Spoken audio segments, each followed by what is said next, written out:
Dhamma meditation.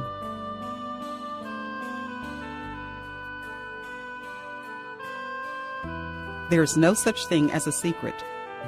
Luang Por Wat Pak Nam's meditative attainment was utterly complete and profound. I have witnessed it. A secret as tiny as a strand of hair could not be hidden from him. He could see everything clearly. So whatever you do it virtuously. Nothing can be concealed because there are no secrets in this world. I experienced this phenomenon after meditating for 2 straight weeks following Luang Por Wat Pak Nam's directions. After the meditation, my expanded consciousness allowed me to answer all questions about all subjects. This is due to the profound knowledge taught by Luang Por. Super advanced meditation. Because I have the purity of body, mind, and speech, I have adhered to morality and truthfulness, and I have an utmost love for meditation. I was allowed straight into the super advanced meditation program with Luang Por Wat Pak Nam. Normally, one has to go through several intensive assessments before being allowed into this elite program. But as for me, I was admitted to the elite program immediately upon my arrival. I truly love meditation. I meditate all the time. During World War II, I meditated 6 hours during the day and 6 more hours during the night. The method must be extremely refined and exact. Although the first advanced meditation group already began before I arrived in time for the super advanced meditation program that Luang Por later initiated. Because of this, and because of my extreme love and devotion for meditation, my meditation skill became very profound. Success through love of meditation. I noticed that Dr. Pia, Dr. Khun, and Dr. Jarom all possess different skills, and each of them is specialized in his own particular field. Dr. Pia is proficient in dentistry. Dr. Khun is skillful in traditional Chinese medicine, while Dr. Jarom is an expert in ophthalmology. For one to be good at something, one must first have love for that particular thing. If you love what you do, you will do it well. For me, I love meditation more than anything. That's why my meditation skills are so precise and so profound. There is no secret in this world. My meditation skills are so precise and so profound that they have allowed my consciousness to expand beyond the ordinary. I am aware of everything. No secrets is kept from me. It befits the saying, there is no secret in this world. For those who possess the super advanced meditation skills, nothing is hidden from their view. It is hidden only from those whose minds are defiled. I know everything that takes place with people. It only depends on whether I want to talk about it or not. Dhamma so subtle and profound. My meditation skills are so subtle and profound that even while I am eating my meals, I can see animals eating animals. When I look inside me, inside my intestines, I see human eating human, because the meals of the animals that I am eating belong to humans just like us. But the forms they took were those of a pig, a duck, or a chicken. Whatever forms of animals they took were conditioned by the karmic retributions applicable to them. Those who don't really know. I am familiar with the meditation know-how of Luang Por Wat Pak Nam in every detail because I have practiced with Luang Por continuously and I have never left or done anything else. I have practiced his Dhammakaya meditation before, during, and after the war until now. Those who go around bragging about the meditation techniques of Luang Por don't really know what they're talking about. All they want is to be famous. I have this genuine knowledge but because of my position, it is not wise for me to talk about it. Most people are not refined enough mentally to comprehend it. Knowledge beyond description. I have continuously performed virtuous deeds for many decades. I have practiced super advanced meditation directly with Luang Pa Wak Pak Nam endlessly. I have absorbed the knowledge from him firsthand. The knowledge imparted by Luang Pa to me was vast and extensive. When the 200 rai plot of land, 80 acres, was first donated to Bodhichuk Center, I thought to myself, even a land this vast was not big enough to contain everything that I knew, only a mere pinch of it. But I could not mention it because people will not understand. Those who have meditative experience would be in the position to understand. Ability to withstand. The strength of my meditative attainment can withstand 100 wars. This is something no one understands. For me, I know what is what. I have meditated immensely and have relied on my inner Dhamma, that it gives me the strength to endure and the ability to survive. Hold on tightly. How does one get left behind? When Luang Pi Chichai Mahachito was not busy with his responsibilities during the temple's construction, he spent a lot of time meditating. He had a dream. In his dream, he saw a vehicle traveling at high speed over the ocean, and on this vehicle were many people holding on tightly. But it ran so rapidly that anyone who was not holding on tight enough fell off. This fast vehicle was me. I pursued perfections. Everything I did earnestly. That was why I moved ahead with high speed. Bodhichuk Center is like a mountain. Some people saw the mountain and were afraid to climb. Those who do climb may get distracted along the way and fall from the path. Those who are afraid to climb are those who see the stringent rules of the temple and do not wish to comply. Hold on tightly to the vehicle. Do not fall off. Meditate as much as you can. Maintain your mind and your body with merit. Meditate with the mantra, Sama Arahang. One day you will have your attainment. I endured a great deal and was supremely patient. It was patience that made the Bodhichuk Center. Through it, 10 virtuous monks were ordained. No need to be coddled. Don't feel injured. We need to understand that Luang Pa Dhammachayo is very busy with his duties and does not always have time to coddle us. I myself don't like to be coddled. Some folks like to compete for recognition and personal attention from Luang Pa. This nonsensical competition impedes them from advancement in their meditation. Meditative power. When it comes to meditation, I have practiced thoroughly and became so proficient that I can comprehend everything, knowing what and where everything is. When it comes time to meditate, I drop everything, and during that time, there is only meditation on my mind and absolutely nothing else. However, when duty calls me back to deal with the mundane part of life, I must retreat from the transcendental, step by step, body by body, from the Arahat body to the physical human body. Once that is accomplished, I can then deal with mundane issues.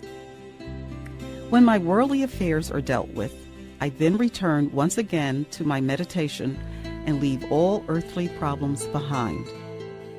Unfortunately, we all have to tend to our worldly needs. We have to battle with the mundane as well as the supra-mundane. Between these two worlds, I know how to divide my time. When I meditate, I focus my mind to the center of my body, from the physical human body to the transcendental human body, all the way through to the Arahat body, 18 bodies in total. Once I attain the Arahat body, the mind encompasses all knowledge. It is a state called knowing and seeing in all directions. Meditation is like setting sail in the ocean. When you are deep into sea with no shoreline in sight, you can look at your compass and steer yourself in the right direction. Likewise, when you meditate, set your direction by telling yourself what you want to accomplish during the meditation session. Organize your time by clearly separating meditation time from your other tasks. That way, you will not be distracted during meditation by thinking of home or work or this or that. The purpose of meditation is to bring your racing mind to a standstill state. Relinquish all else. Merely meditating and reciting the mantra Sama Arahang would create merit.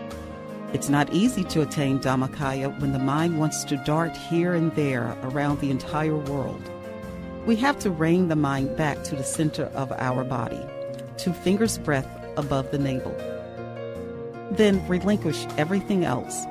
When the mind comes to a standstill, it will glow radiantly.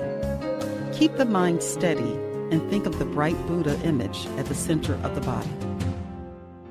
Stop, so you will succeed. To stop, all success springs from this one action. I mean success both in the spiritual and in the earthly sense. In the material world, if we want to go somewhere quickly, we have to travel in a fast vehicle such as a car or a plane. But in the world of Dhamma, it is the opposite. We have to stop. If we don't stop, we won't get there. The more we stop, the faster we go. Recall the story of Angulimala, which Luang Pa recounted. Angulimala believed that if he collected the fingers of 1,000 people, he would become the ruler of the world. He saw the Lord Buddha and ran after him with the intent to cut off his finger, the last finger to complete his 1,000. He called out, "Stop, monk, stop." The Lord Buddha answered him, "I have stopped already. It is you who has not stopped." Stop is the key to success. Stop here means stopping your mind from wandering, bringing it to a peaceful stillness. If you cannot, you will not be able to reach the Dhammakaya within you. All Dhamma, truth, resides within us. You have to stop your mind to reach it. This is why meditation is so important. The Tipitaka has 84,000 sections. They can be summed up into 3 practices: purifying the body, purifying the mind, and purifying the speech. These 3 can be further summed up in just one word: stop. Once the mind is still, it, along with the body and speech, will become purified. And this in turn will bring us much merit. Follow my advice and learn to divide your time. When you meditate, think of nothing else but meditation. Focus only on advancing your journey. Only spiritual attainment can help us. In the entire universe, there is only one refuge from suffering for us, and that is meditative attainment. Hold on to it. Even if you see only a brief flash of it, that is sufficient to bring about enough merit to cover the sky. When I meditate, my mind penetrates deep to the center of the body, all the way through to Nibbana, the perfect state of bliss, and there it rests. Released from all impurities, my mind is able to see whatever I wish to see. However, I am drawn back to the physical world by people and things which occupy me here. Then the mind regains its impurities and clings to sensations. Those who are married must feel this pull. Even wanting to be married means that you have worldly attachments, which are a kind of defilement, and you lose a desire for spiritual attainment. If you truly seek spiritual attainment, you need not think of others. Think of yourself. because no one else can save you but you. Buddhism encompasses these three things: the teachings, the practice, and the attainment. Nothing more, nothing less. To successfully pursue perfections, one needs to embrace meditation. We were born to pursue virtues. Strive to perform good deeds. If you wish to successfully pursue perfections, you need to attach yourself to mental development, not to people. This will benefit not only yourself, but the people around you. Count on your mindfulness to remind you that if you allow yourself to be attached to people, you will not prevail in your pursuit of perfections and will run into trouble. Be endeared to the practice of meditation. Let meditation be a refuge for you.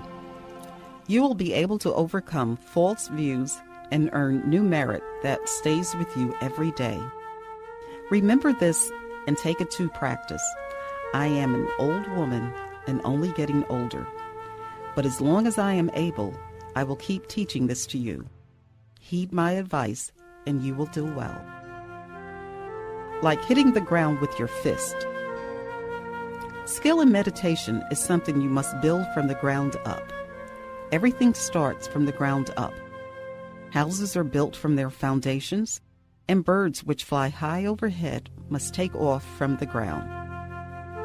As you first begin your meditation, do not compare your progress to the progress of others, nor should you assume that you will not make any progress at all. Keep those ideas out of your head. Think that every time you repeat the mantra, Samma Arahang, in your mind, your merit becomes greater with each repetition. And every time you meditate, you gain new merit. It's as assured as hitting the ground with your fist. You never miss. As you progress along the path of Dhamma, guard yourself from carelessness and doubt. Pay no attention to those who direct their anger or impatience at you.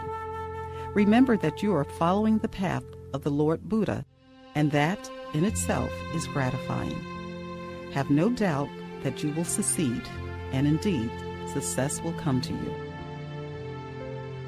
The most important duty. Our perseverance in meditation should grow stronger every single day of our lives. Before I attained Dhamma, I kept myself mentally focused at all times, whether I was sitting, walking, or doing anything else. Soon my mind would become still, and I achieved my attainment. Attaining Dhamma is our most important task.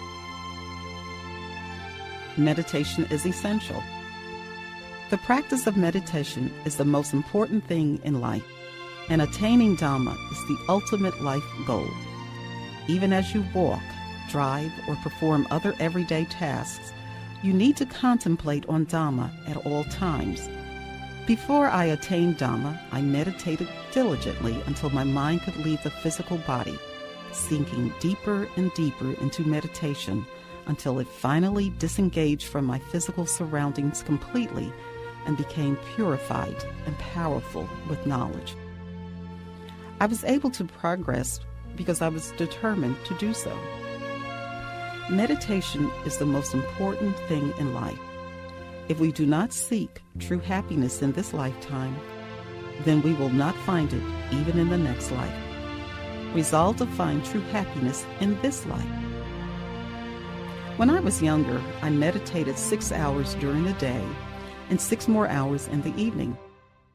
Now that I am 84 years old, I cannot sit for long periods of time anymore, so I meditate while lying down. As young people, you don't know what it's like to be sore and to have backaches. When you are my age, you will understand. I cherish meditation. During the time I attended Luang Pa's Super Advanced Meditation Workshop at Wat Pak Nam, I never left the temple and was there for the entire duration. Some people went home to see their family. Some went elsewhere. But I cared too much for meditation to leave. This is why I advanced so much quicker. Those who know don't brag. Braggarts are too busy competing with each other. Those who truly know don't show off. That is why they will ultimately win. Seeing through. I came up with the idea to build this temple, and it has been a constant challenge from the beginning. Nonetheless, I finished whatever I started, and I never gave up. I resolved every challenge that came my way through meditation, even if at times it seemed almost insurmountable. I see through everything. It's up to me whether or not I want to talk about it. That is the reason I say there is no secret on earth. The fact is that we have not paid any attention to it, but once we do, we will find out the truth. Silence may seem like defeat, but in fact, it is victory. Addressing a disciple. When someone has a conflict with me, whether he is a disciple or a senior person, and he loses his temper, I will keep my composure and stay silent. I let the person speak until he eventually wears himself out and has nothing more to say. The entire time he is expressing his anger, I will contemplate my inner Dhamma and remain silent. My silence ultimately turns into victory. Meditation helps. Addressing an engineer. If you run into a mental block in regards to your work, find a tranquil place to sit down and meditate. Put your mind along with your thoughts about your work at the center of the body. Clarity will eventually come to you, and you will know how to arrange and organize your work. Meditation will give rise to wisdom. I use this approach to solve problems. Whenever I encounter a problem with the temple's refectory, I would go back to my quarters, meditate a while, and a solution would come to me. Be cautious before speaking. Addressing a businessman. Whenever you have problems in dealing with other people, go find a peaceful place to close your eyes and calm your mind. Then the solutions will become clear. It's important that you compose yourself before speaking out. If you think you may say something that will jeopardize you, then it is best not to say anything at that moment. Meditate first to appease yourself, and then return to the issue later. Don't say anything that might come back to bite you. Speak only what is beneficial. Life is too short. While you are still alive, capitalize on your opportunity to do good deeds and accumulate merits.